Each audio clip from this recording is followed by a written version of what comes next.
பிரியமானவர்களே, ஆண்டவராக இயேசு கிறிஸ்துவின் நாமத்தினாலே உங்கள் யாவரையும் நான் அன்போடு கூட வாழ்த்துகிறேன். கர்த்தர் நிச்சயமாய் உங்களோடு கூட தான் இருக்கிறார்.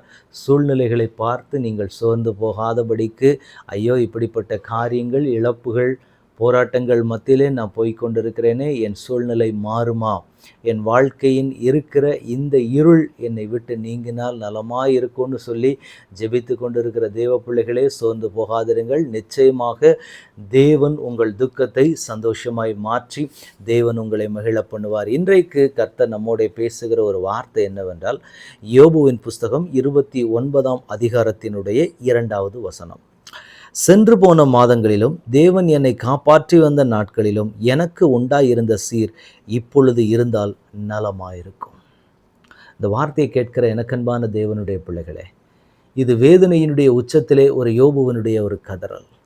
என்ன கதறல் வருது அப்படின்னு பார்க்கும்போது, சென்று போன மாதங்களிலும் தேவன் என்னை காப்பாற்றி வந்த நாட்களிலும் எனக்கு உண்டாயிருந்த சீர் இப்பொழுது இருந்தால் நலமாயிருக்கும். முன்னாடி ஒரு காலத்தில் ஒரு சீர் எனக்கு கிடைச்சது, அதாவது ஒரு நல்ல அழகான ஒரு வாழ்க்கை இருந்தது. ஆனால் இன்றைக்கு நிலைமையை பார்க்கும்போது அப்படி ஒரு வாழ்க்கை எனக்கு இல்லை. அந்த வாழ்க்கை இப்போ எனக்கு திரும்ப கிடைச்சதுன்னா எவ்வளவு சந்தோஷப்படுவேன் தெரியுமா?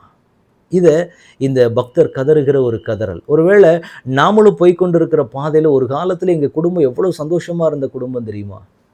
எவ்வளவு மனமகிழ்ச்சியோடு சிரிப்பு சத்தமும் சந்தோஷ சத்தமும் ரொம்ப பெருகி வழிந்தது. நிறைவின் நாட்களில் நாங்கள் இருந்தோம். ஆனால் இன்றைக்கு பார்க்கும்போது அந்த நாள் என்றைக்கு என் வாழ்க்கையில் வரப்போகிறது? அந்த நாள் என்றைக்கு என் வாழ்க்கையில் வரப்போகிறது? அந்த நாள் என் வாழ்க்கையில் வந்தால் நல்லா இருக்குமே, அந்த சந்தோஷம் என் வாழ்க்கையில் கிடைச்சா நல்லா இருக்குமே, அந்த நாட்களை என் வாழ்க்கையில் திரும்ப வருமானு சொல்லி கதறின ஒரு கதறலின் சத்தம் இன்றைக்கி அநேக தேவ பிள்ளைகளுடைய வாழ்க்கையில் கேட்டுக்கொண்டிருக்கிறது. இந்த வார்த்தை கேட்கிற எனக்கு அன்பான தேவனுடைய பிள்ளைகளே, தேவன் இன்றைக்கு உங்ககிட்ட என்கிட்டையும் சொல்கிற ஒரு ஆழமான ஒரு காரியம் என்ன அப்படின்னு பார்த்தீங்கன்னா, நீங்களும் ஒரு வேளை அப்படி கதறீங்களா? எனக்கு அந்த நாட்களில் இருந்த வாழ்க்கை, ஒரு காலத்தில் ஒரு 5 வருஷம் 10 வருஷத்துக்கு முன்னாடி என் வாழ்க்கையோட நிலைமை, கடந்த மாதம் வரைக்கும் கூட என் நிலைமை ரொம்பளவு இதாக இருந்தது.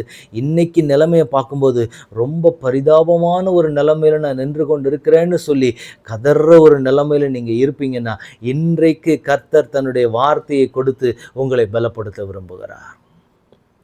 என்ன சொல்கிறார் அப்படின்னா, அந்த முந்தின சீர் எனக்கு வேணும், இன்றைக்கி அந்த சீர் இல்லையே. எவ்வளோ அந்த சந்தோஷம் எனக்கு இல்லை, அந்த செழுமை எனக்கு இல்லை. எல்லாமே என் கையில் இருந்துச்சு. எத்தனையோ பேருக்கு நான் உதவி செய்கிறவனாக, எத்தனையோ பேரை நான் தாங்குகிறவனாக நான் இருந்தேன். ஆனால் இன்றைக்கு என் நிலைமையை பார்க்கும்போது யாராவது என்ன தாங்குனா நல்லா இருக்கும். அப்படிப்பட்ட ஒரு நிலைமைக்கு நான் தள்ளப்பட்டு போனேன்.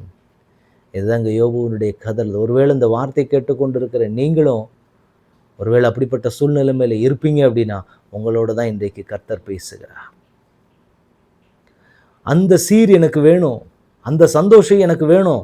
என் வாழ்க்கையில் சந்தோஷம்னா என்னங்கிறதே மறந்து போகிற ஒரு நிலைமைக்கு நான் வந்துட்டேன். என் நிலைமை எப்படி போகும்னு நான் நினச்சே பார்க்காத ஒரு நிலைமை. அப்படிப்பட்ட ஒரு கதறலில் நீங்கள் இருப்பீங்கன்னா, இன்றைக்கி கர்த்தர் தன்னுடைய வார்த்தையை கொடுத்து உங்களை பலப்படுத்துகிறாருங்க. என்ன சொல்லி பலப்படுத்துகிறாரு அப்படின்னா, நீங்கள் தேவ சமூகத்துக்கு முன்பதாக நிற்கிறதற்கென்று தேவனால் முன்குறிக்கப்பட்ட ஒரு பாத்திரம். அப்போ நீங்கள் இழக்கிற இந்த இழப்புகள் எல்லாமே உங்களை அவமானப்படுத்துகிறதற்காக அல்ல. இந்த யோபு இந்த காதையில் கடந்து போகும்போது அவருடைய கதறல் அதுவாக தான் இருந்துச்சு. அந்த சீர் இருந்திருந்தால் நல்லா இருக்கும், அந்த சந்தோஷத்தின் நாட்கள் எனக்கு திரும்ப வந்திருந்தால் நல்லா இருக்கும் அப்படின்னு நினச்சாரு. ஆனால் என்ன நடந்துச்சு அப்படின்னா, அந்த மனுஷர் ஆசைப்பட்டது முன்னாடி இருந்த சீர் எனக்கு இருந்தால் நல்லா இருக்கும். ஆனால் தேவன் கொடுத்தது அதை காட்டிலும் 2 மடங்கு பெரிய காரியத்தை தான் ஆண்டவர் யோபுவுக்கு கொடுத்தாரு. இந்த வார்த்தை கேட்கிற எனக்கன்பான தேவனுடைய பிள்ளைகளே, உங்களுக்கும் எனக்குமே கர்த்தர் இன்றைக்கு ஒரு அழகான ஒரு வார்த்தையை கற்றுக் கொடுக்குறாரு. என்ன வார்த்தையை கற்றுக் கொடுக்குறாரு அப்படின்னா, நீங்களும் நானும் தேவ சமூகத்துக்கு முன்பாக நின்று, ஐயோ அந்த பழைய நாட்கள், அந்த கடந்த நாட்கள் எவ்வளவு உற்சாகமாக கர்த்தருடைய வேலையை நான் செஞ்சேன், எவ்வளவு தூரத்துக்கு கர்த்தரிடத்தில் நான் நின்று எவ்வளவு காரியங்களை நான் செஞ்சேன், இது எல்லாமே எனக்கு முன்பாக காண்பிக்கப்பட்டு எனக்கு முன்பாக இருந்ததே.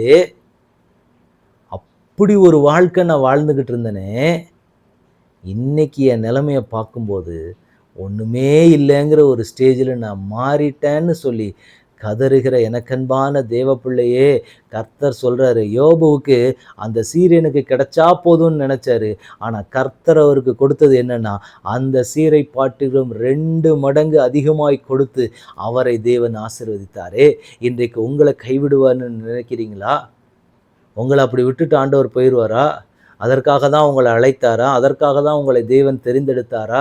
அதற்காக தான் தலைமுறை தலைமுறையாக நீங்கள் கர்த்தரை தேடிக்கொண்டு இருக்கிறீர்களா?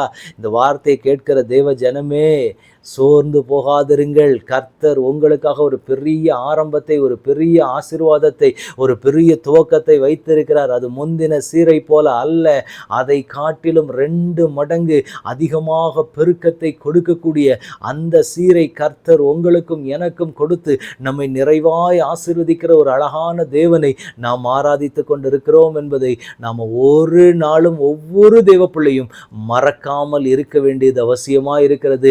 எனவே ஆண்டவருடைய சமூகத்தில் நிற்கிற நீங்களும் நானும் செய்ய வேண்டிய காரியம், ஆண்டவரே முந்தின சீர் எனக்கு இருந்தால் நல்லா இருக்கும்னு நினைச்சு ஒருவேளை கலங்கி தவித்து கண்ணீரின் பாதையில் நான் என்ன செய்ய போகிறேன்னு சொல்லி தவித்து கொண்டு இருந்தீங்கன்னா, இன்றைக்கு பரலோகத்தின் தேவன் உங்களுக்கு சொல்றாரு, முந்தின சீரை பார்க்கிலும் 2 மடங்கு அதிகமான சீர் உங்களுக்கு உண்டாக்கப்படும். அப்படிப்பட்ட நிறைவான ஆசீர்வாதத்தை பரலோகத்தின் தேவன் உங்களுக்கு கொடுத்து உங்களை அற்புதமும் அதிசயமும் ஆச்சரியமுமாய் உங்களை நடத்த போகிறார்.